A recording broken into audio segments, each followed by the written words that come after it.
Assalamualaikum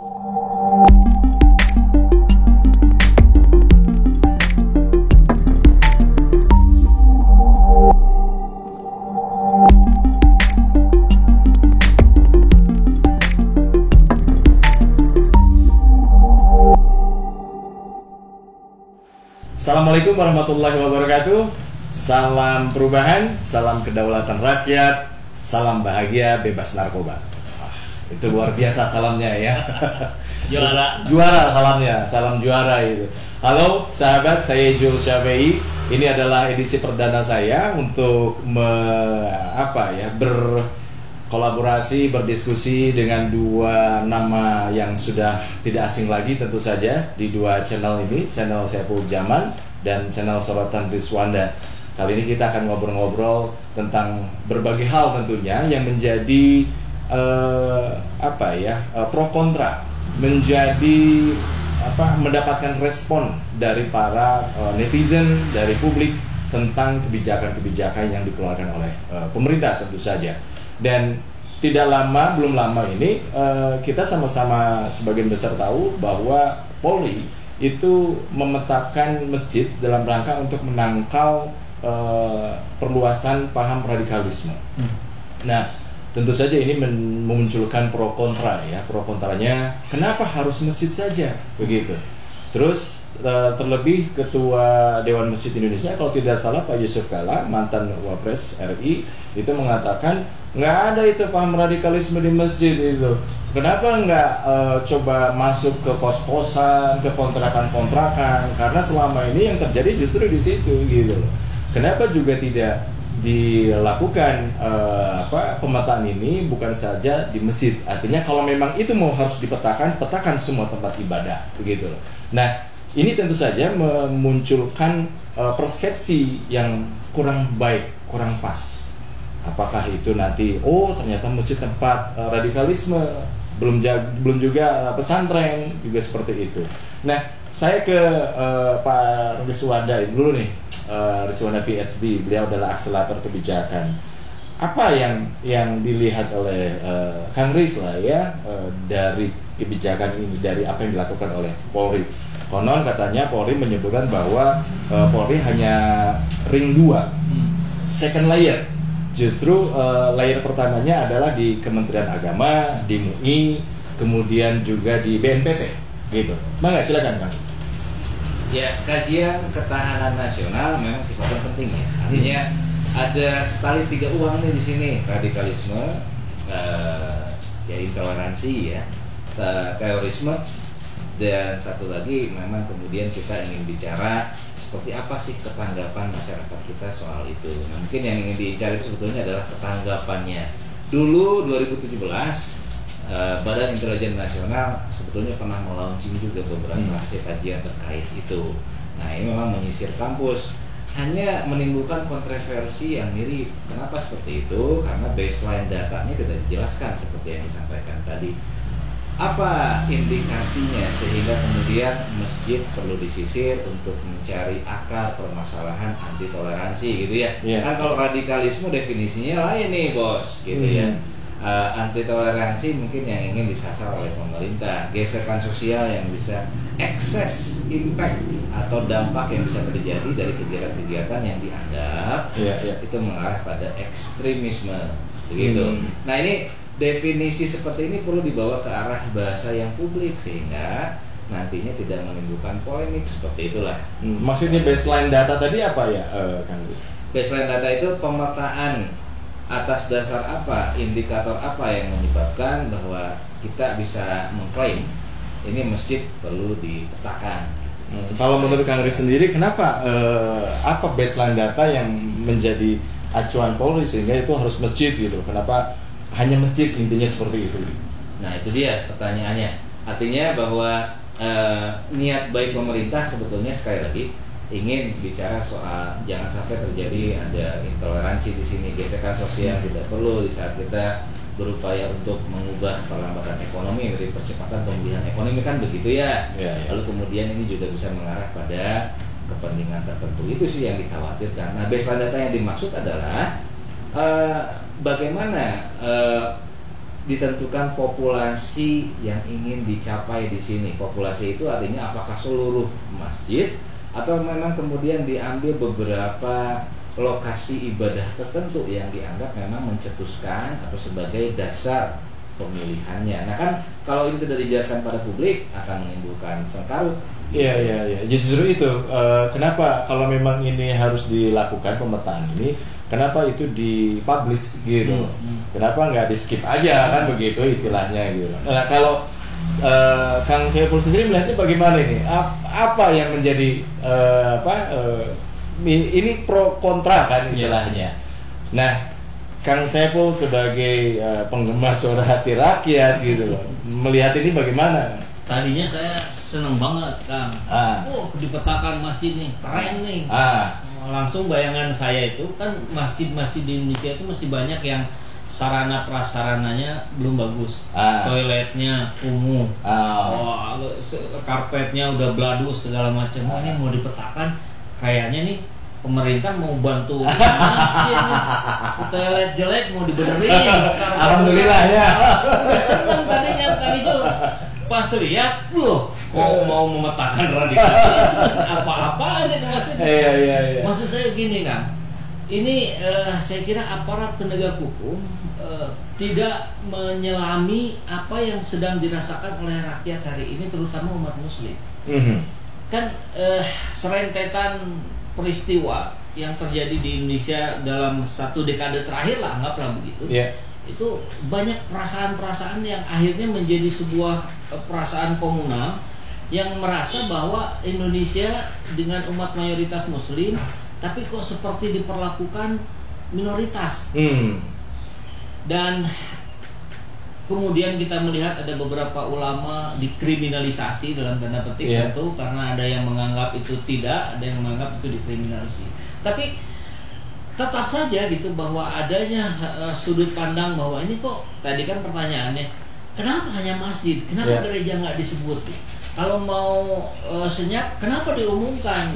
Ya sudah, petakan saja dengan cara-cara intelijen misalnya. Ini kan seolah-olah seperti sengaja diungkap ke publik untuk menekan gitu, untuk mendegradasi peran masjid.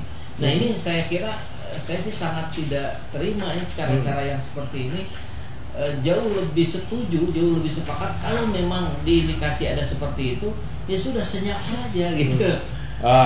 Apakah memang ini mengarah ke sana, Kang Saiful melihat? Maksudnya mengarah itu mendegradasi gitu, membentuk persepsi bahwa ini kenapa sih dengan Islam gitu? Kenapa ada apa dengan masjid? Sangat saya melihatnya sangat ke arah sana gitu. Terutama karena ya saya kan sehari-hari terus mengolah berita-berita dari berbagai sumber dan menunjukkan bahwa cara-cara yang sedang dilakukan oleh penguasa hari ini mungkin sedang tidak berpihak pada umat Islam. Padahal gitu kan sudah dijelaskan juga oleh Pak Yusuf Kalla, fakta jelas gitu bahwa radikalisme tidak bersumber dari masjid tapi dari kontrakan. Kenapa kontrakan-kontrakannya nggak diperiksa? Nah, saya kira ini juga belum dijawab. Dan satu lagi yang menarik tadi Kang Ijo bilang bahwa ini second line ya, Polri second line. Kenapa yang ngumuminnya Polri? Kalau memang second line, yang primernya dong yang ngumumin gitu. MUI-nya atau Kemenagnya. Dan kita lihat juga Kemenag juga banyak kontroversi dengan menterinya yang Gus Yakut itu. Agak sukar untuk kemudian rakyat percaya bahwa Polri sebagai second line-nya. Oke, dalam tataran praktek mungkin nanti begitu gitu ya. Tapi kan minimal yang menginisiasinya siapa, orang menjadi cenderung untuk melihat di situ ada peran kepolisian yang sangat besar. Kalau dari perspektif kebijakan, Kang Riz, Anda melihatnya apakah memang betul ini yang harus disampaikan? Berarti kan kaitannya sama komunikasi publik ya. Keputusan bahwa untuk memetakan masjid, menangkal radikalisme. Apakah memang harus itu diumumkan? Gitu. Anda melihatnya seperti apa? Itu dulu deh. Memang kan dalam tahapan regulasi kebijakan sebelum dia dieksekusi gitu ya, ada yang dinamakan advokasi. ya, atau ada yang dinamakan sosialisasi kebijakan. Ini mungkin sebuah pengenalan agar nantinya tidak menjadi shock terapi yang mendadak. Nah, niat baiknya di situ. Tapi kemudian di sini kajian ketahanannya penting nih. Kan ada kajian ketahanan, ada kajian keamanan nih. Apakah harus dijelaskan dalam advokasi ini adalah ketahanan sosial yang dimaksud, intoleransi yang diarah, harmoni yang diarah, atau kajian keamanan ini akan cenderung untuk mengarah pada tindakan-tindakan yang ekstrim. Nah, ini yang kemungkinan kurang nih dari roadshow yang pernah saya ikut di dalamnya. Memang dulu itu ada kampus yang terindikasi gitu ya, ada gerakan ini itu bagaimana ormawa ya itu menjadi basis atau menjadi sasaran empuk. Kan radikalisme, terorisme dan ekstremisme kan ada di sini Kang Ijo. Kita tidak bisa berasumsi bahwa orang ini enggak nih, nggak bisa karena dia ada di relung pikir. Dan publik juga harus paham bahwa ini muncul karena ketidakpuasan. Nah, artinya investasi sosial justru sebetulnya ya betul, langkah ini salah satunya, hanya mungkin perbaikan perlu ya dalam komunikasi publiknya. Langkah ini perlu untuk menanamkan investasi pencegahannya dulu nih. Gitu. Karena kalau penindakan kan urusannya lain cerita, itu sudah masuk pada ranah siapa dan oknum. Tapi kalau investasi pencegahannya kan perlu ini ada loh bahaya ekstremisme di lingkungan sekitar kita. Publik perlu mewaspadai ini, dan ini masalah serius itu sih niatnya. Kalau Kang Riz sendiri, komunikasi yang seperti apa yang seharusnya dilakukan oleh pemerintah sehingga ini tidak menimbulkan kegaduhan tadi seperti Kang Saiful sampaikan? Itu pertama. Terus kebijakan itu seharusnya kalau memang itu harus disampaikan ke publik, harus yang seperti apa dulu gitu loh. Ya, bentuk komunikasi yang interaktif, saya sederhana. Artinya pada saat kita komunikasinya sifatnya monolog gitu ya, itu kan akan dianggap indoktriner. Artinya kan akan dianggap ini sebuah pemaksaan sebuah ideologi gitu kan. Padahal ya pemahaman orang ya secara ideologis kan memang beragam. Artinya penciptaan kanal-kanal yang interaktif, penciptaan kanal-kanal yang persuasif gitu, itu juga penting sih dalam hal komunikasi kebijakan.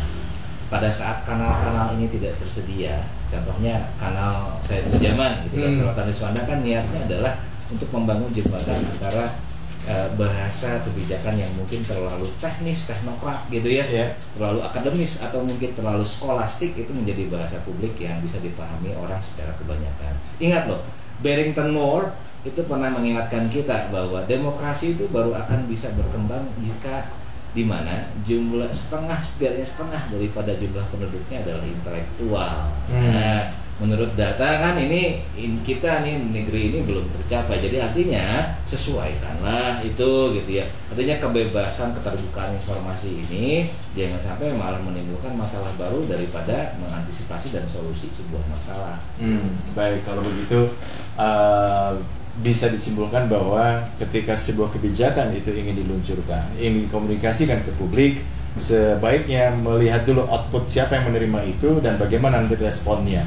Kemudian kalau konteksnya kita dalam tema ini adalah apalagi bicara soal agama, sara, suku, agama, ras lah istilahnya seperti itu ya. Memang harus perlu kehati-hatian yang ekstra gitu ya, sehingga semuanya bisa menerima dengan secara akal sehat. Terlebih tadi misalkan penduduk Indonesia berapa persen sih persentasenya penduduk yang intelektual gitu ya Bu.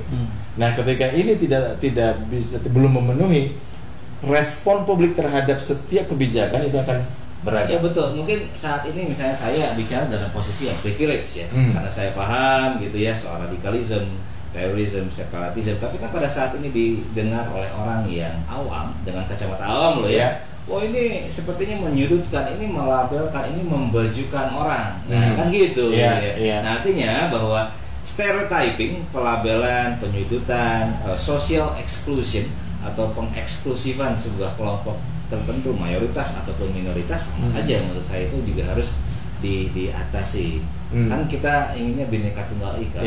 Itu kan yang presiden melalui impres terbaru tentang gerakan anti radikalisme sebetulnya inginnya itu Bhinneka Tunggal Ika muncul lagi nih sebagai nafas bangsa. secara sadar atau tidak sadar apakah ini menjadi pelabelan gitu Untuk ke umat muslim gitu bahwa teroris melekat di muslim gitu.